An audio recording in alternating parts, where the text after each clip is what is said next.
నమస్తే BCN news కి స్వాగతం. నా పేరు నీలిమ. ముందుగా ముఖ్యాంశాలు. భీమవరంలో గణపతి ఉత్సవాలపై సమీక్ష. ఉత్సవ నిర్వాహకులు సహకరించాలంటూ పోలీసు అధికారుల విజ్ఞప్తి.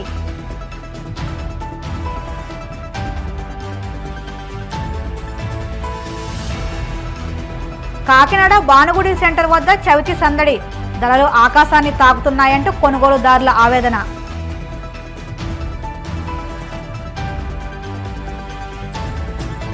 కృష్ణా జిల్లా కేసరపల్లి వద్ద ముంపును పరిశీలించిన సిపిఐ కేంద్ర కమిటీ. కేంద్రం నుంచి తక్షణ సాయం అందేలా సహకరించాలంటూ విజ్ఞప్తి. కాకినాడలో మట్టి విగ్రహాలను పంపిణీ చేసిన దర్శి రక్షిత సమితి. పర్యావరణ పరిరక్షణకు సహకరించాలంటూ ప్రముఖుల పిలుపు. పశ్చిమ గోదావరి జిల్లా భీమవరం పట్టణంలో గణపతి ఉత్సవాలు ప్రశాంత వాతావరణంలో ఘనంగా జరిగేలా ప్రతి ఒక్కరూ సహకరించాలని పోలీసు అధికారులు గణపతి ఉత్సవాల నిర్వాహకులకు పలు సూచనలు చేశారు. ఈ మేరకు స్థానిక త్యాగరాజ భవనంలో అవగాహన సదస్సు నిర్వహించారు. 1 town CI Nagaraju, 2 town CI Kalicharan, fire officer Suryaprakash Rao, 1 town SI Kiran కుమార్లు పాల్గొని అవగాహన కల్పించారు. ఈ సందర్భంగా సిఐలు మాట్లాడుతూ గణపతి ఉత్సవాల్లో ఎలాంటి అవసరం చోటు చేసుకోకుండా కమిటీ నిర్వాహకులే జాగ్రత్తలు పాటించాలని అన్నారు.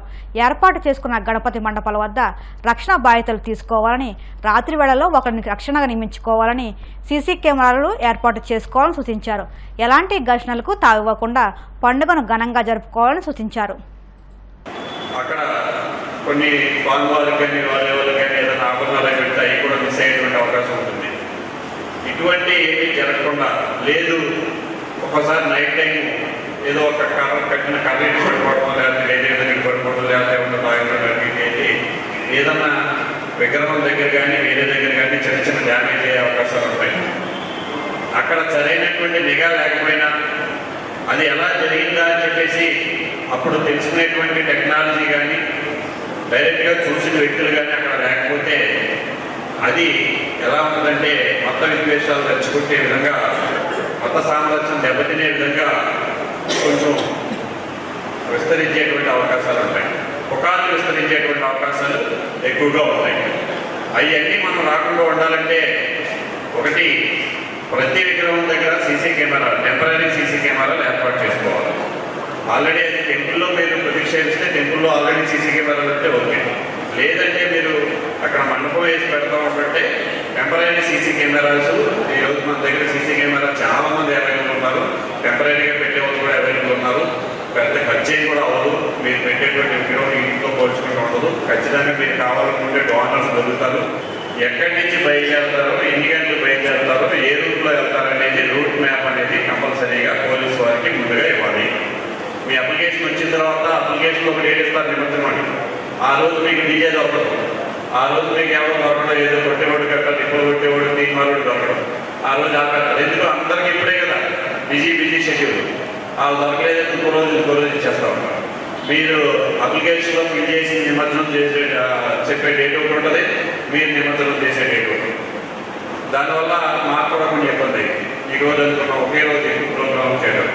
అందుకే నిమజ్జనం చేసేటువంటి డేట్ ఖచ్చితంగా ముందుగా పోలీసు వారి కమిటీ వాళ్ళు తీసుకొచ్చి అలాంటి రోజు నిమజ్జనం చేస్తున్నాం, ఏమేమి పెడుతున్నారు ఏంటో చెప్పి ఏ రూట్లో వెళ్తున్నారు అనేది కూడా రూట్ మ్యాప్ కూడా ఖచ్చితంగా అందజేయాలి.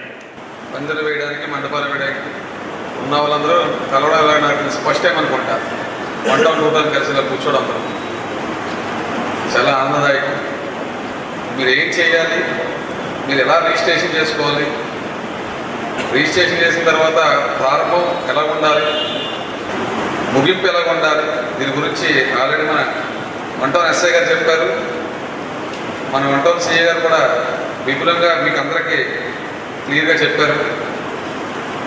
కాబట్టి నేను ఎక్కువగా మాట్లాడే మీ సమయాన్ని వృధా చేయదలుచుకోలేదు. మీకు కూడా రేపే వస్తుంది కాబట్టి చాలా పనులు ఉంటాయి. ఇందులో భాగంగా సింపుల్గా లాంగ్ ఆర్డర్ పాయింట్ ఆఫ్ వ్యూలో చెప్పేవి 2-3 విషయాలు చెప్తాను. ఏదైతే ఉందో వినాయకుడు మనం ఒక మండపం పెట్టిన తర్వాత రాత్రి పూట మాత్రం కంపల్సరీ. ఎందుకు చెప్తున్నావు అంటే ఇప్పుడు ఓకే అంటారు మీరు, ఆ తర్వాత అక్కడ ఒకరు కూడా ఉండరు. ఒకరు పెడతారు, ఆ ఒకరు అక్కడ పక్క వెళ్ళిపోతారు, ఆ విగ్రహం ఉంటుంది. ఆ స్వామివారి విగ్రహానికి ఏదో డ్యామేజ్ జరుగుతుంది. అది మానవ తప్పిదం కాకుండా మరే విధంగా జరగవచ్చు. దాన్ని మరుసటి రోజు చూసి మండపంలోని విగ్రహానికి ఏదో డ్యామేజ్ జరిగింది, ఏదో వర్గం చేసిందనేసి గొడవలు మొదలవుతాయి. అది చాలా సెన్సిటివ్ ఉండే ఇష్యూస్. ఇవి మతాల మధ్య గొడవలకి దారి తీయచ్చు. అదేవిధంగా రెండు కులాల మధ్య కూడా విభేదాలకి దారి తీయచ్చు. కాబట్టి దయచేసి అందరూ కూడా ఒక బాధ్యతగా చక్కగా ఉండి మీరు హ్యాపీగా చేసుకుని మన వంటలు చేయగా చెప్పినట్టు మమ్మల్ని కూడా హ్యాపీగా ఇస్తారని కోరుకుంటున్నాను. మీరు ఇప్పటి వరకు మన పోలీస్ డిపార్ట్మెంట్ వారు చెప్పిన సూచనలు కంపల్సరీ పాటిస్తూ ఫైర్ దగ్గరకు సంబంధించిన కొన్ని విషయాలు మీరు కంపల్సరీ పాటించాల్సిందే. ఎందుకంటే ఏదైనా అన్టోవర్డ్ ఇన్సిడెంట్ జరిగి ఫైర్ అయ్యిందంటే కనుక అది తర్వాత పరిణామాలు వేరే విధంగా ఉంటాయి. కాబట్టి మనం చాలా విషయాల్లో చాలా జాగ్రత్తగా ఫైర్ విషయంలో కేర్ తీసుకోవాలి.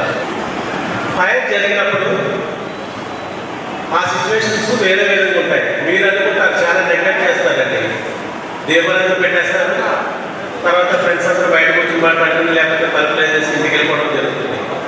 ఏదో ఎలుక ఏదో వచ్చి చేస్తే దేవాలయం జస్ట్ ఆ పగలు పట్టిన తోపతో కొట్టినా కానీ ఏదైతే ఒకే ప్లాకెట్కి ఎక్కువ సాకెట్ ఎక్కువ ప్లాకెట్కి దానికి ఎక్కువ ఐటమ్స్ పెట్టకుండా ముందు ముఖ్యంగా చూసుకోండి.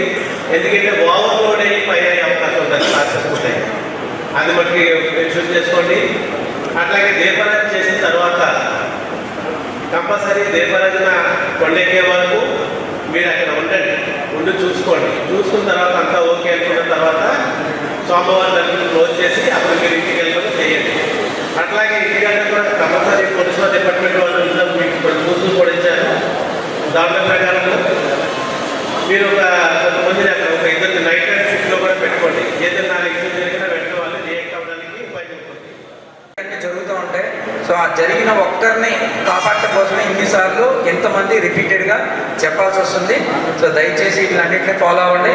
అలాగే మీకు చిన్న చిన్న ఇష్యూస్ ఉన్నాయని చెప్పేసి ఒకటి రిజిస్ట్రేషన్ చేసుకోవడానికి కానీ, లేకపోతే క్యూఆర్ కోడ్ జనరేట్ చేసుకోవడానికి కానీ, లేకపోతే స్కాన్ చేసుకోవడానికి కానీ ఉన్నాయని చెప్పేసి అన్నారు. వాటికి సంబంధించి మీ అనుమానాలు నివృత్తి చేయడానికి మా రోహిణి కొన్ని విషయాలు మీకు తెలియజేస్తాను. వినాయక చవితి పూజా సామాగ్రిని కొనుగోలు చేసేందుకు ప్రజలు పెద్ద సంఖ్యలో తరలి రావడంతో కాకినాడ నగరంలోని ప్రధాన జంక్షన్ల వద్ద పండుగ వాతావరణం నెలకొంది. ఇందులో భాగంగా కాకినాడ భానుగుడి సెంటర్ వద్ద రద్దీ ఏర్పడింది. వినాయకుని ప్రతిమలు, పాలవెల్లి, పూలు, పండ్లు, పత్రి కొనుగోలు చేసేందుకు ప్రజలు బారులు తీరారు. మరోవైపు పండుగను పురస్కరించుకుని పూలు, పండ్ల ధరలు విపరీతంగా పెరగడంతో ఎవరి తాహతకు తగ్గట్టు వారు పూజా సామాగ్రి కొనుగోలు చేస్తున్నారు. అలాగే పండుగ డెకరేషన్ సామాగ్రి కూడా కొనుగోలు చేసేందుకు ప్రజలు ఆసక్తిని కనబరిచారు. కృష్ణా జిల్లా గన్నవరం మండలం కేసరిపల్లి వద్ద ముంపునకు గురైన పంట పొలాలను సిపిఐ కేంద్ర కమిటీ సభ్యులు పరిశీలించారు. ముంపునకు గురైన పొలాలను పరిశీలించి రైతులతో మాట్లాడి ఏ పంటకు ఎంతవరకు నష్టం వాటిల్లిందో అడిగి తెలుసుకున్నారు. ఈ సందర్భంగా CPI Kerala MP Santosh, CPI రాష్ట్ర కార్యదర్శి రామకృష్ణ మాట్లాడుతూ ముంపునకు గురైన పంట పొలాలను పరిశీలించారు. వరదలు రావడం వల్ల కౌలు రైతులకు తీవ్ర నష్టం జరిగిందని తెలిపారు. ఈ మేరకు ముంపు ప్రాంతాలను చూసేందుకు రాష్ట్రానికి కేంద్ర వ్యవసాయ శాఖ మంత్రి శివరాజ్ సింగ్ చౌహాన్ రావడం సంతోషదాయకమని అన్నారు. కేంద్ర ప్రభుత్వం తక్షణం స్పందించి జాతీయ విపత్తుగా ప్రకటించి నష్టపోయిన రైతులను ఆదుకోవాలని కోరారు. సీఎం చంద్రబాబు కేంద్రంతో మాట్లాడి ముంపు బాధితులకు తక్షణ సాయం అందేలా కృషి చేయాలని కోరారు. So shocking to note that more than 1 lakh acres of agriculture land was actually damaged or lost by this devastating rain and flood. I am here to extend the support of the Communist Party of India and the people of Kerala.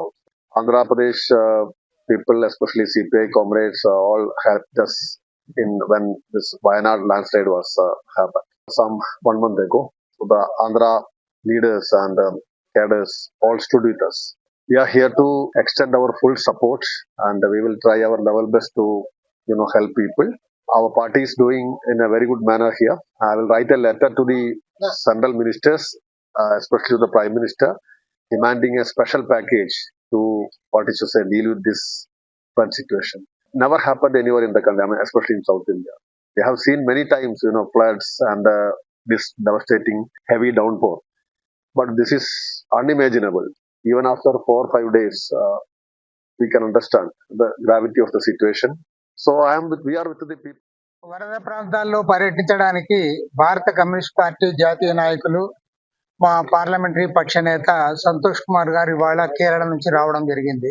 ఇక్కడ కేసరపల్లిలో first time ఇక్కడ చూడడం జరిగింది. అదే విధంగా ఇక్కడ వ్యవసాయ శాఖ అధికారులతో కూడా డిస్కస్ చేయడం జరిగింది. చాలా బాధాకరం ఏమంటే ఇవాళ విజయవాడ నగరంలో జరిగిన ఏదైతే ఆ విపత్తు ఫలితంగా కలిగిన నష్టం అనేది ప్రపంచ దృష్టికి వచ్చింది. అదే సందర్భంలో గ్రామీణ ప్రాంతాల్లో రైతులు పోయిన పంట నష్టం గురించి అది ఇంకా పూర్తిగా వెలుగులోకి రాలేదు. ఇప్పుడు మేము వ్యవసాయ శాఖ అధికారులతో మాట్లాడితే ఒక్క కృష్ణా జిల్లాలోనే దాదాపు 41,000 హెక్టార్లలో అంటే దాదాపు 1,00,000 ఎకరాలకు పైగా పంటలన్నీ పూర్తిగా నష్టపోయారు. రైతులందరూ కూడా ఇబ్బందులు పడినారు. దాదాపు ఈ ఒక్క గన్నవరం మండలంలోని 7 గ్రామాల్లో వాళ్ళందరూ కూడా ఇబ్బందులు పడతా ఉన్నారు. ఈ గ్రామాలు కూడా కొన్ని వరకు మునిగిపోవడం జరిగింది.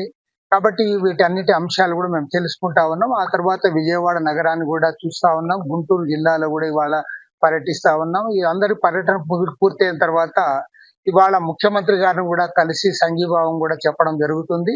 ఏదేమైనా సరే రాష్ట్రంలో ఒక ఘోరమైన విపత్తు సంభవించిన ఈ సందర్భంలో సిపిఐగా మేము ముందు నుంచి కూడా కోరుతా ఉన్నాం. ఎందుకంటే ఇవాళ కేంద్ర ప్రభుత్వం స్పందించిందని చెప్పి కేంద్ర మంత్రి కూడా వచ్చిపోయినాడు, మంచిదే.